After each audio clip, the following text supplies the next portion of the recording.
नमस्कार सांग मैंने जय जगन्नाथ। मु आज सुंदर कथाटी आपण मानक सुनाइबे। आसंतु सुनिबा। काल भैरव भगवान शिवंक पूर्ण रूप। थरे देवता माने सुमेरु पर्वत रे बसी ब्रह्मांक निकट को गले एवं तांको अनंत नीति प्रकाश करने को अनुरोध कले।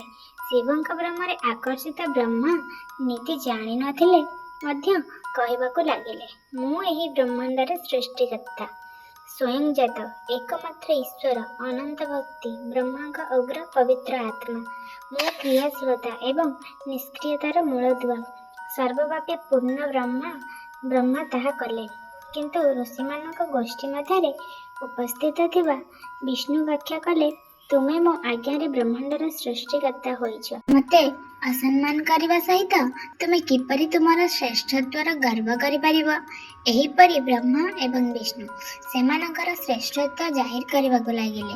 सेमानकर स्थिति को समर्थन करबा पई शास्त्र उद्धृत करबाकू लागिले। शेषरे वेदंको पचारिबाकू निष्पत्ति निया जायतिला एवं चारि वेद शारीरिक रूप धारण करी निम्नलिखित भावरे सेमानकर मत प्रकाश करथिले। आसंतु जानिबा। ऋग्वेद जहांक मध्यरे समस्त प्राणी धारण करिसेंती एवं जहांक ठारू सब किछि निर्गत हुए एवं जहाको परम सत्ता कुहा जाए, से केवल रुद्रर एक रूप।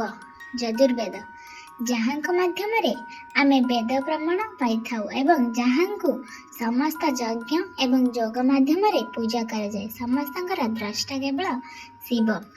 सामवेद जे जगतर समस्त लोकंकु भ्रमित करंती, जहांकु योगी माने खोजंती एवं जहांक आलोक समग्र विश्व को आलोकित करे, से केवल जणे त्रयंबक शिव। अथर्ववेद जहांक भक्ति साक्षाड़ा को नहीं जाए एवं जे समस्त सुख एवं दुखर उद्धरे अनंत ब्रह्म, से केवल जणे शंकराजी। वेदर एही कथा को शक्ति बोली कही विष्णु शिवं को ग्रहण करने को मना करदेले। जे सर्वदा शिवं सहित उपभोग करती उल्लग्न हलदिया रंगर धूल रे आच्छादित प्रेमर प्रभु एक कुआ समस्त को घेरी रही वृक्ष वाहक एवं विचिन्न तांको परम ब्रह्मा भावरे ग्रहण कले। ब्रह्मा विष्णु वितर्क शुणी ओंकार शिवं को आलोक अनंत एवं अनंत परम ब्रह्मा भावरे वर्णना कले। किंतु सेतेबेले मध्य ब्रह्मा एवं शिवंक ब्रह्मरे आकर्षित विष्णुंक मन परिवर्तन हेला नाही। सेही समय सेमानंक मध्यरे आरंभ है किंबा शेष बिना एक विराट आलोक देखागला, जहा जोगु ब्रह्मांक पंचम मुंड जलिबाकू लागिला। एही समय नीललाल शिव त्रिशूल धरी सेठारे उपस्थित हेले एवं अज्ञता हेतु ब्रह्मा तांकर निजर पुत्र मन करी तांकर सुरक्षा रे आसीबाकू कहिबाकू लागिले। ब्रह्मांक समस्त कथा सुनी शिव अत्यंत क्रोधित हेले एवं तुरंत भैरवंक प्रकट कले एवं तांकु ब्रह्मांक उपरे शासन करने को निर्देश देले। आज्ञा पालन करी भैरव तांका बाम आंगुठीर नखरे ब्रह्मांक पंचम मुंड काटिदेले। भयभीत ब्रह्मा शतरुद्रीर पाठ करी शिवंक निकटरे आत्मसमर्पण कले। ब्रह्मा एवं विष्णु उभय सत्य को जानी पारिले एवं शिवंक महिमा गान करने को लागिले। एहा देखि शिव शांत हो गले एवं उभयंकु सुरक्षा प्रदान कले। एहा परे शिव तांकर उग्रता जोगु तांकर नाम काल भैरव रखिले, जहा भैरव एवं कालंकु मध्य भयभीत करिथिला एवं पाप भक्षक कारण से तत्क्षणात भक्त मानक पाप नष्ट करि देइथिले एवं तांकु काशीपुरर शासक करिथिले।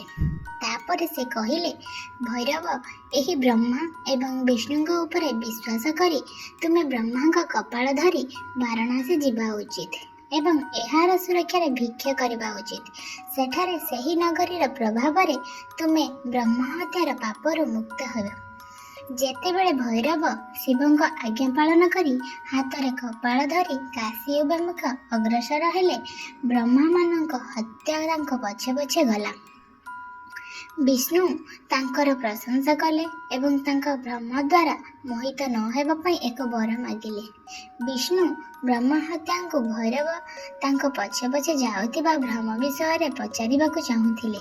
सेतेबेले ब्रह्म हत्या कहिथिले जे से निजको पवित्र करिबा एवं मुक्त हेबा पई भैरव को अनुसरण करुछंती।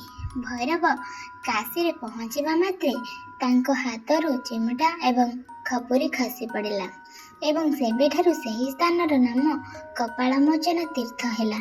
ଏହି ତୀର୍ଥକୁ ଯାଇ ପିଣ୍ଡଦାନ କରି ରୀତିନୀତି ଅନୁସାରେ ଦେବତା ଏବଂ ପୂର୍ବପୁରୁଷମାନଙ୍କୁ ନୈବେଦ୍ୟ ଅର୍ପଣ କରିବା ଦ୍ୱାରା ବ୍ୟକ୍ତି ବ୍ରହ୍ମହତ୍ୟାର ପାପରୁ ମୁକ୍ତି ପାଇଥାଏ। ତେବେ ଦର୍ଶକ ବନ୍ଧୁ, ଯଦି ଆଜିର ଭିଡ଼ିଓଟି ଭଲ ଲାଗେ ଲାଇକ୍, ସେୟାର, ସବସ୍କ୍ରାଇବ୍।